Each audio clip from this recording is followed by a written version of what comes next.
Hi, my name is Steve Barg. I'm the Executive Director of the Joe Davis Conservation Foundation.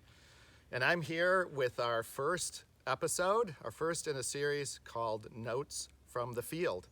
We'll be doing this throughout the coming months and seasons, featuring what's going on in the natural world and what's going on in the Joe Davis Conservation Foundation nature preserves that you've helped us to preserve. These are your places, and we want to thank you for that.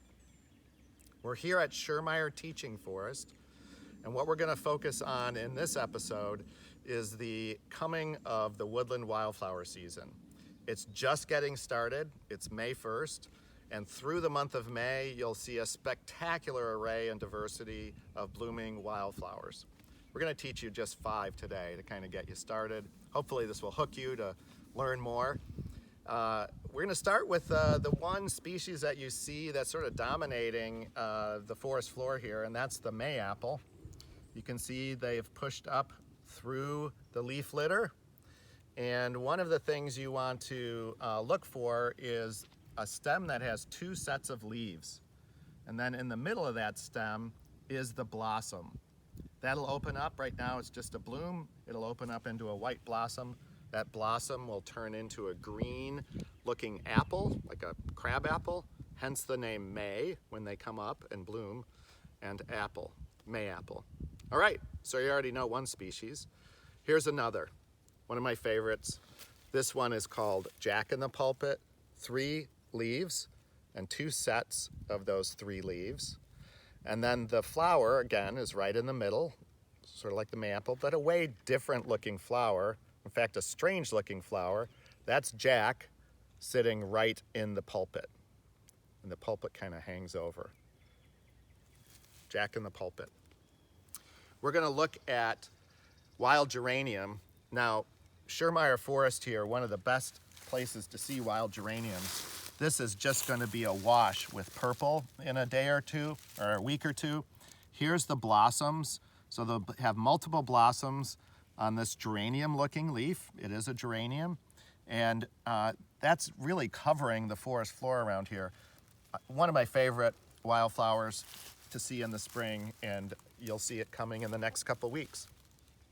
Okay, we're going to cruise to Solomon seal, one of many different species of Solomon seal. This one I think is false Solomon seal, but I won't know until it's blooming. But series of flowers that look like this, plants that look like this, that flower in the spring. We're going to shift over then and talk about ferns. So here's one of the species of ferns we find. This is just now uncurling. It doesn't look much like a fern right now, but it will in a couple of weeks. And we have, I don't know, 4 or 5, maybe 6 species of ferns in this rich woods at Schirmeyer Teaching Forest. And it's a great place to see ferns as well as the wildflowers we've talked about. I'm going to end with this bad boy. And this is garlic mustard, also just blooming, starting to bloom. This is an invasive species that's moved into our woodlands. It's not native to the United States, but it's really, without a lot of people out here pulling and controlling it, it can take over a woodland. So we've had volunteers, probably hundreds of hours of volunteers and staff time out here pulling garlic mustard in this woodland, and it's really made a positive effect. We're not seeing nearly as much of it as we saw 3 or 4 years ago.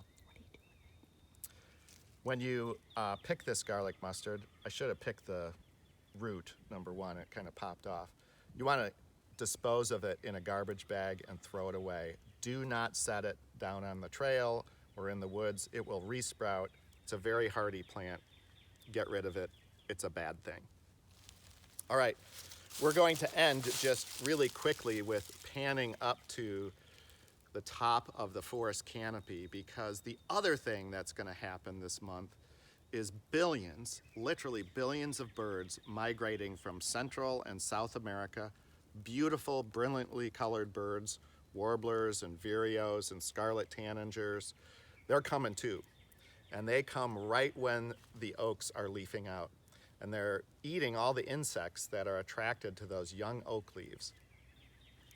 It's a spectacular display, And I like to keep track of both my wildflowers and my birds in a journal.